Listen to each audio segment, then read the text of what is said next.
aesthetic is bonkers. The Yes. backgrounds where these kaleidoscopic explosions of colors. The fights are cool. The monsters are messed up. These are what's hot now. This is what's going to be hot in 2 months when everyone realizes what they missed. Hell yeah. You nasty. Sakwa Sam, your man behind the camera director, here with another Stromboli reacts. This anime terrifies me and I can't stop watching. I already saw from the intro, I knew instantly it was Heavenly Delusion, bro. Not from the intro, from the thumbnail. The thumbnail with the fucking, the thumbnail with the fisheye. I knew it was Heavenly Delusion right away. Yo, let me tell you about the most underrated anime to run in its season. This show was the perfect blend of action, mystery, dialogue. It was so well done. But when I tell you it was creepy as hell, there's so many moments where you're like, what is going on? Why is that thing after us? Can somebody please kill this? Get it out of my face. The gore in it is next level. The underlying synth music is such a wonderfully atrocious mood.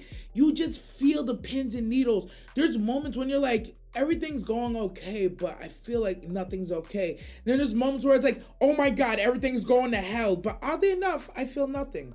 It's the weirdest, most absolutely beautifully done show in its season.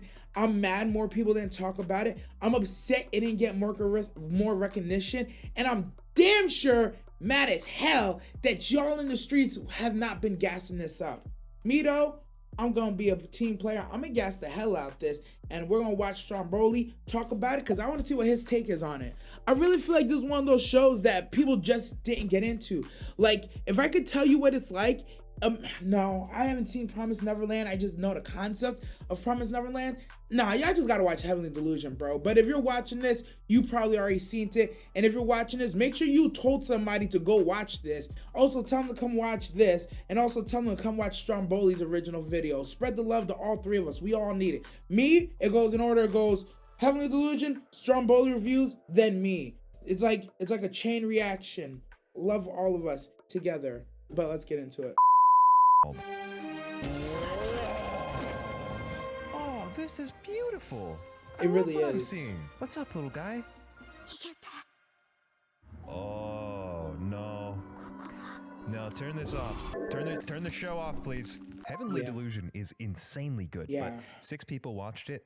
If the world isn't talking about it now, that's just because there's so much other good stuff. Mashal is like Wizard One Punch Man, Oshinoko is better. Another anime. Okay, Oshinoko's fine. I won't be watching because there's girls in it. Hell's Paradise kind of has me scared because on one hand, Heavenly Delusion like over Hell's Paradise. With knees for feet. What? I'm 3 episodes deep, and I feel like that entire 40 minutes could have been written on the back of a Finding Nemo DVD case. Yes. The aesthetic is bonkers. The Yes. backgrounds where these kaleidoscopic explosions of colors. The fights are cool. The monsters are messed up. I've been a fan of the manga for a while now. These are what's hot now. This is what's going to be hot in 2 months when everyone realizes what they missed. Hell yeah. My dog has fucking fallen into the toy chest. I'll be right back. Heavenly Delusion is about this school. It oozes this uncanny aura. The sky is blotted out. Robots rule the classrooms, and this girl named Tokyo, her test is different than everyone else's.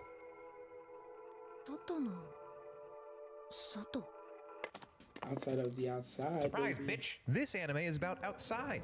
From the first episode, you're forced to keep a loose grip on what you think you know. Our other main characters scuttle along this post-apocalyptic highway and are confronted by these somehow very racist-looking caricatures. I'm not sure which race this is offensive to, but they don't look right to me. Suddenly, things break out into a fight. It looks ridiculous. Wow, but pay attention. Our girl aims her gun and... What the fuck? That was a laser gun? Then she forces the guys to give her directions and charge her batteries. This scene has tricked us in 3 different ways. First, by making you think she has a normal gun. Once you find out it's all wacky, you go, oh, it's that kind of world. Secondly, she's just threatened these guys with an empty gun.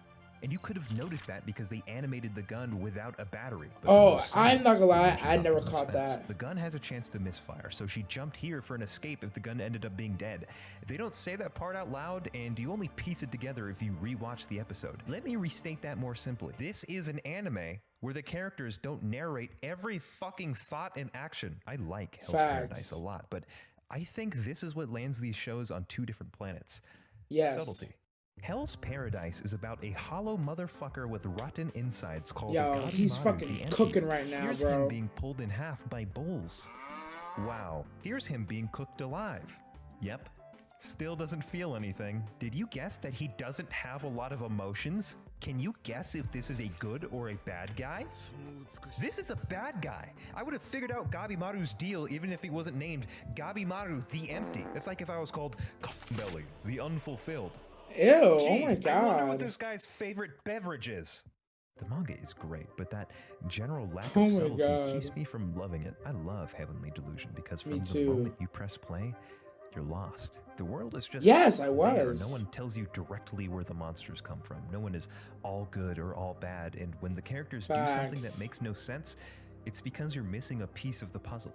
Yes. She lied to us just now, and you wouldn't notice unless you've watched ahead.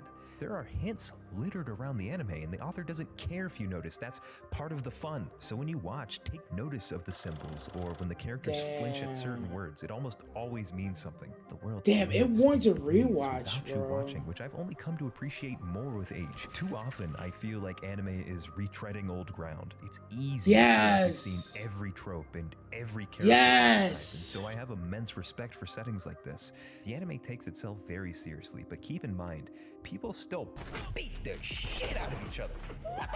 You're not creating narrative complexity for entertainment here. The show is such an adventure. Just crossing the street here is interesting. The roads are flooded? Let's make a raft. Then we'll hop on a boat with a bunch of weed farmers. Then we'll fight a fish with 6 arms. Fuck it. I don't care. It's anime. It's awesome. You explore the world with these characters, and they're so easy to love.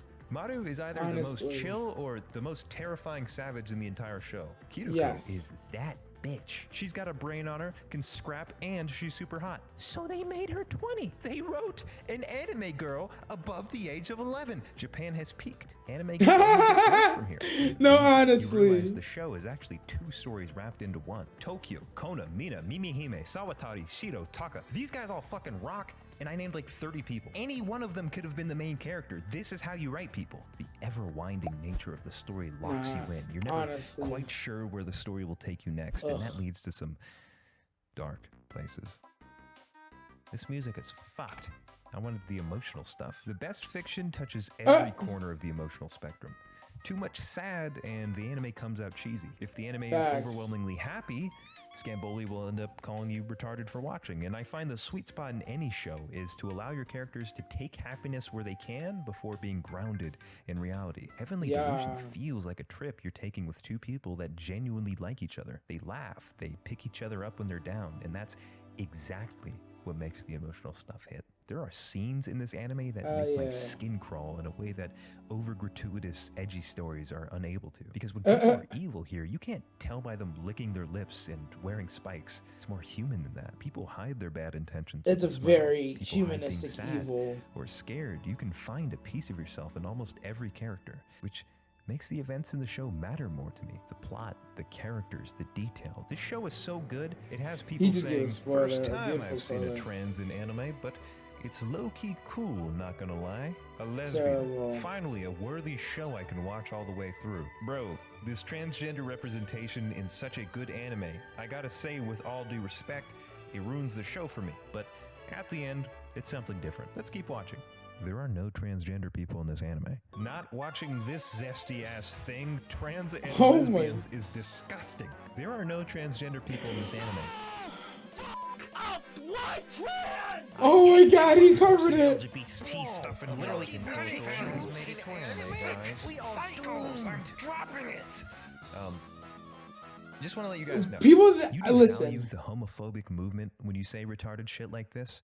You make us all look stupid. Episode 2 ends with Kiruko saying something that almost implied she's transgender, and the internet just ran with it. Thousands of people dropped the show because they couldn't the main girl. Newsflash, pal! She's not real! You couldn't do that anyway! But imagine with me, okay? Let's say she really was a trans or lesbian character. Are you gonna drop a show that captivated you because one character is a little outside your comfort zone? And These comments are so irritating to me because interesting stories don't discriminate. Even I, of all people, gave Nichijou a fair shake. Jesus. Look at it.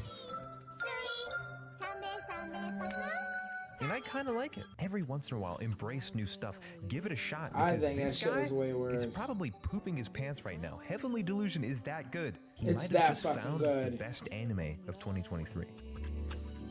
So, that's interesting. Scamboli reviews on Heavenly Delusion.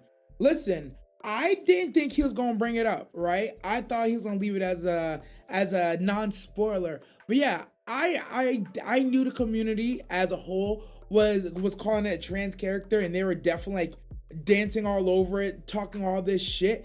At the end of the day, I disagree. I don't know what to classify that character as, but that's not how to classify that character.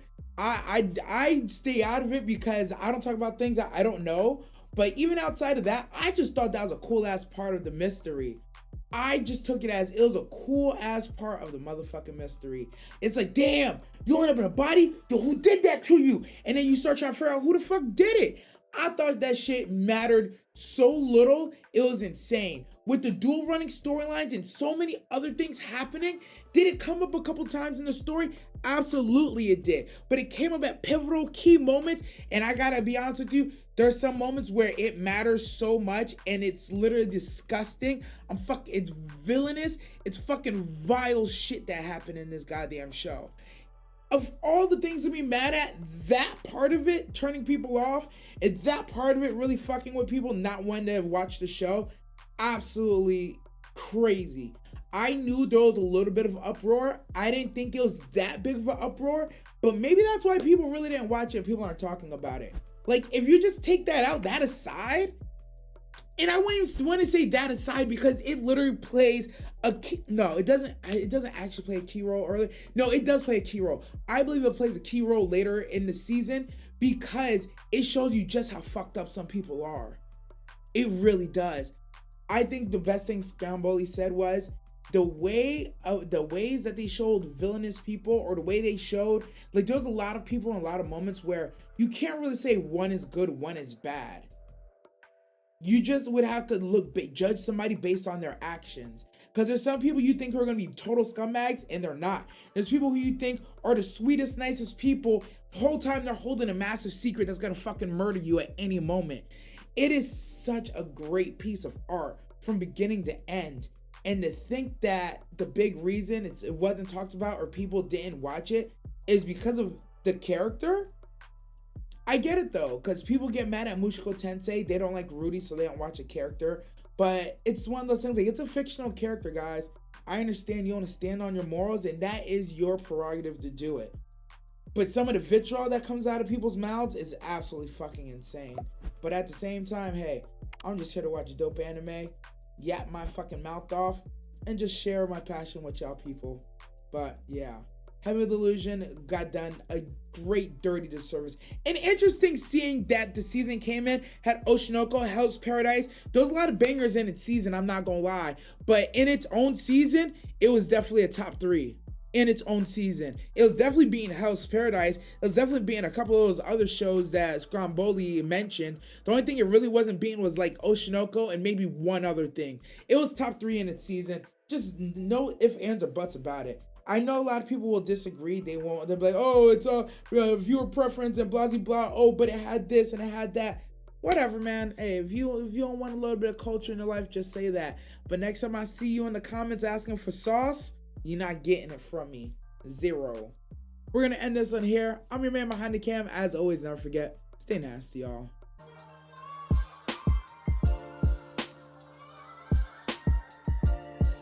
You want to go? Oh, right, I'm really fucking shaking, bro.